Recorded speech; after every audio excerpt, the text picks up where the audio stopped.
Hoy me corresponde hablarles sobre la forma normal de la terminación del proceso en materia civil. La sentencia es la forma normal de terminación de un proceso.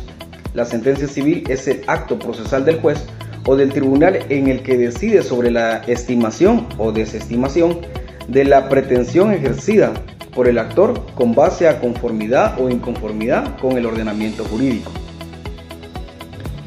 La sentencia es el acto procesal por excelencia de los que están atribuidos al órgano jurisdiccional. Mediante ella termina normalmente el proceso y cumple el Estado la delicada tarea de actuar el derecho objetivo. Según el artículo 141 de la Ley del Organismo Judicial, en el inciso C, sentencias, que decide el asunto principal después de agotados los trámites del proceso y aquellas que sin llenar estos requisitos sean designadas como tales por la ley. La sentencia pone término al proceso, estima o desestima una demanda afirmando o negando la existencia de voluntad concreta de la ley en el caso debatido. Una de las consecuencias del principio dispositivo que informa el proceso civil es que las partes tienen la disposición de un doble sentido. Pueden disponer del objeto del proceso o pretensión, actor, o del objeto del debate u oposición, demandado, en el sentido que pueden poner fin por un acto de disposición que se refiera a la relación jurídica material. Pueden disponer del proceso de la relación jurídica procesal, terminando así el proceso sin llegar a dictarse un pronunciamiento sobre la pretensión y la oposición formulada y opuesta respectivamente. Desestimiento. Es la declaración realizada por el actor de abandonar su pretensión o del demandado de abandonar su oposición, que pone fin al proceso e impide renovar en el futuro el mismo proceso. Las clases de desistimiento son desistimiento total o desistimiento parcial. En el caso del desistimiento total, se refiere a la existencia de dos desistimientos totales. Del proceso es el que produce en primera instancia, por lo que se le pone un fin. Puede ser realizado por el actor, pone el fin al proceso e impide que vuelva a intentarse un proceso sobre el mismo asunto, suponiendo la renuncia del derecho respectivo, lo que en doctrina se denomina renuncia del actor. El demandado también pone fin al proceso e impide que vuelva a intentarse un proceso sobre el mismo asunto, lo que en doctrina se denomina allanamiento. De un recurso que afecta a la esencia del proceso, se trata de desistir de un recurso interpuesto contra una resolución, normalmente la sentencia que se ha pronunciado sobre el fondo del asunto, de modo que al desistir se produce la firmeza de la sentencia, lo que convierte la sentencia dictada en ejecutoria. Eso lo encontramos en el artículo 153 de la Ley del Organismo Judicial. En el desistimiento parcial, este atiende únicamente a un recurso, incidente o excepción sobre puntos que no ponen fin al proceso o a una prueba propuesta, y deja firme la resolución recurrida y sin efecto a la excepción o incidente o a la prueba pedida. Este desistimiento no acaba con el proceso, sino solo con una parte accidental del mismo. Desistimiento de recurso, que no afecta la esencia del asunto. Puede realizar cualquier parte que haya interpuesto ese recurso, tanto el actor como el demandado, y se trata simplemente de manifestar la voluntad de no quererse seguir con el recurso. Desistimiento de incidente. Puede realizarlo cualquiera de las partes, y se trata solo de manifestar la voluntad de no querer seguir con el incidente. Desistimiento de la excepción. Puede realizarlo solo el demandado y se trata de manifestar que no sigue manteniendo la excepción que afecta a la forma en el fondo que opuso en su momento. Desistimiento de prueba propuesta. Si la parte ofrece un medio de prueba, la misma parte puede desistir de su práctica. Puede realizarlo cualquiera de las dos partes. Requisitos. Solo será admisible cuando el sujeto que la hace tiene plena capacidad procesal o de actuación procesal, pero la declaración de voluntad que supone exige también el representante legal no puede renunciar los derechos del representado. Los que defienden intereses de menores, incapaces o ausentes. Los que defiendan intereses del Estado o las municipalidades. En el caso de personas jurídicas, la voluntad de esta la debe de expresar el órgano con autorización para ello dentro de la misma. Pueden efectuarse cualquiera de esas en el estado del proceso, aún después de la sentencia. Tiene que ser expreso y ha de realizarse por escrito, especificando concretamente su contenido. El escrito ha de constar en autos con firmas legalizadas por un notario o reconocida ante el juez en el momento de presentar la solicitud. Faltando estos requisitos, la solicitud se rechazará de plano. Presentando en forma válida el desistimiento, el juez dictará una resolución aprobada. La procedente sería en todo caso en que el juez dicte sentencia en la que está desestimando la pretensión absuelta al demandado. El desistimiento impide renovar en el futuro el mismo proceso y supone la renuncia del proceso respectivo. Artículo 582. Lo que se entiende que el efecto principal del desistimiento es que él mismo se traduce en cosa juzgada. El desistimiento no impide la demanda que pueda promover la parte contraria por los daños y perjuicios causados por el proceso desestimado. Artículo 587. Gracias. A mí me corresponde exponer acerca de la caducidad de la instancia. Dentro de nuestra legislación es una institución relativamente novedosa y con el propósito de profundizar aspectos fundamentales de alcanzar así una mejor comprensión de la misma como una forma anormal de terminar el proceso.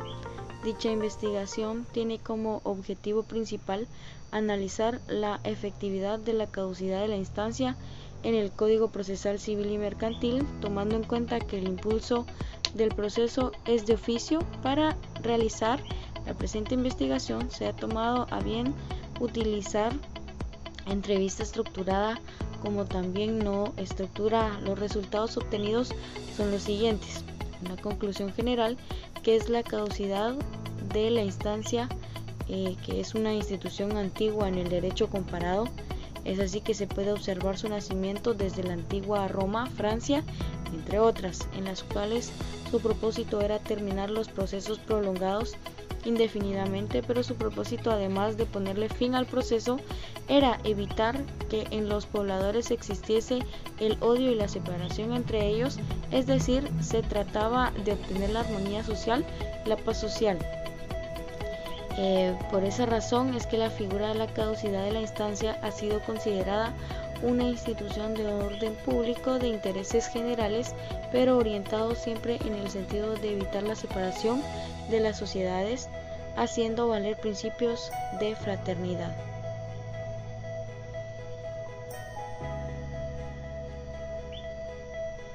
La figura jurídica de la caducidad de la instancia se encuentra regulado en el Código Procesal Civil y Mercantil, específicamente en el capítulo 6 del título 3 del libro primero, en los artículos 133 al 139 sobre la caducidad de la instancia en el diccionario jurídico del autor Manuel Osorio. Se define de la siguiente forma, que es un modo de extinguir la relación procesal por la inactividad de las partes durante cierto periodo de tiempo. En ese sentido, la caducidad, llamada también perención, supone un abandono de la instancia. Asimismo, en el artículo 133 del Código Procesal Civil y Mercantil, en toda clase de proceso se considera que la instancia y recurso ha sido abandonado, cuando pese al impulso de oficio en las actuaciones no se produzca una actividad procesal alguna en el plazo de 6 meses y el proceso tuviera la primera instancia, o el plazo de 3 meses si se hallara en la segunda instancia. Los plazos señalados empezarán a contar desde la última notificación de efectuar las partes. Consideramos también que además de que, de conformidad a lo establecido en el artículo 384 del Código Procesal Civil y Mercantil, un solo perito será suficiente para tener por establecido los hechos que se controvirtieran en el proceso. En consecuencia, si el apelante afirma que solo uno de los peritos ofrecidos y juramentados para tal efecto era de irresponsable fácilmente, pero pudo solicitar al tribunal en el momento procesal oportuno que únicamente se tuviera por ofrecidos el otro perito juramentado, y que éste efectuará el valúo correspondiente, es decir, que se advierte que durante plazo de 6 meses los apoderados de la parte demandante tuvieran la oportunidad de hacer valer sus derechos por muchos medios o formas a través de varios mecanismos legales sin que dichos profesionales hicieran uso de alguno de ellos. Es hasta que el tribunal de primera instancia declara la caducidad de la instancia que efectúan diligencias tendientes a impulsar el proceso. Sin embargo, para esas fechas la instancia ya había caducado, cobrando relevancia el adagio jurídico que establece que nadie puede aprovecharse de su propia culpa. Es de recordar que la figura de la caducidad de la instancia precisamente fue creada en beneficio de la seguridad jurídica, en el sentido que debe darse definitiva solución a un proceso, evitando que se perpetúe indefinidamente, y su fundamento radica en la presunción del abandono del mismo por el litigante, siendo una manera práctica de liberar el órgano jurisdiccional de las obligaciones que derivaran de la existencia del proceso. Por ello, esta figura tiene la característica de poder ser estimada de oficio por los tribunales sin más exigencia o explicación que la inactividad por el plazo de la ley establecido. Lo anterior no constituye obstáculo para la posterior presentación de una nueva demanda sobre los mismos supuestos, pues como se denominaron, hace caducar la instancia y no se tiene por acabada o extinguida la acción, por lo que en ningún momento se están violentando derechos fundamentales de su representada, y mucho menos de acceso a la justicia, quien podrá iniciar nuevamente el proceso, teniendo en cuenta que deberá mostrar interés y cumplimiento en los plazos procesales a fin de que su inactividad no le perjudique su propio derecho de pronta y debida justicia. Buenas noches, licenciado. Buenas noches, compañeros. A mí me corresponde exponer acerca del tema allanamiento. Se dice que allanamiento es un acto por medio del cual la parte demandada manifiesta su conformidad con lo que pide el actor, y también es el reconocimiento o sometimiento al demandado de la pretensión del actor contendidas en la demanda. Para que el allanamiento produzca sus efectos debe ser total. Si es solo de una parte, únicamente reduce el objeto de la litis. Solo puede producirse al tiempo que se conteste la demanda o dentro del espacio que media entre el aplazamiento y la contestación de la demanda. Allanarse es aceptar, someterse o reconocer las pretensiones del actor. En cualquier otro de los casos será un desistimiento, una confesión, una denuncia, pero no es un allanamiento. Si el demandado se allana según el artículo 115 del Código Procesal Civil y Mercantil, dice que el juez fallará sin más trámite previa ratificación. El allanamiento es el reconocimiento del derecho pretendido, no de los hechos imputados, porque si fuese así obligaría al juez a apreciarlos y apoyarse en ellos para dictar su fallo. Se puede confundir con la confesión, pero allanarse es conformarse con la pretensión del adversario. Esta conformidad no se extiende a los fundamentos de derechos invocados por el demandante. Por otro lado, confesar es admitir o afirmar la verdad sobre los hechos controvertidos.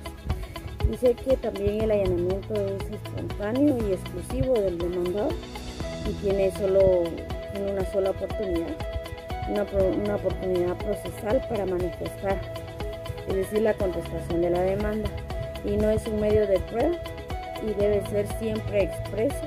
La confesión, por otro lado, es provocada y puede provenir de ambas partes. También es un medio de prueba que se puede producir antes de cualquier estado de proceso. El allanamiento tampoco es una transacción ni una conciliación. Aquel es unilateral, puro e incondicional. La transacción y la conciliación devienen de un convenio. También el convenio lo encontramos en el artículo 429. Si no hubiera conciliación de la misma junta o con posterioridad, se prestará al juez un proyecto de convenio 71 en que consta, en su caso, los puntos siguientes. Número 1. Aquí en allanamiento tampoco es una transacción ni una conciliación. Aquel es unilateral, puro e incondicional. La transacción y la conciliación devienen de un convenio. También el convenio lo encontramos en el artículo 429. Si no hubiera conciliación de la misma junta o con posterioridad, se prestará al juez un proyecto de convenio 71 en que consta, en su caso, los puntos siguientes. Número 1. A quien pueda confiar a los hijos menores o incapaces habiendo en el matrimonio. Número 2. Por cuenta de quien de los cónyuges deben ser alimentados y educados los hijos, y cuando esta obligación pese sobre ambos cónyuges, en que proporcionen contribuye a cada uno de ellos. Número 3. ¿Qué pensión deberá pagar el marido a la mujer si ésta no tiene rentas propias que basten para cubrir sus necesidades? Número 4, que es la garantía que se presta para el cumplimiento de las obligaciones que por el convenio contraigan los cónyuges. Se dice también que el convenio no perjudicará a los hijos, quienes a pesar de las estipulaciones conservarán íntegros sus derechos a ser alimentados y educados por el arreglo a la ley. Esto ha sido mi exposición y muchísimas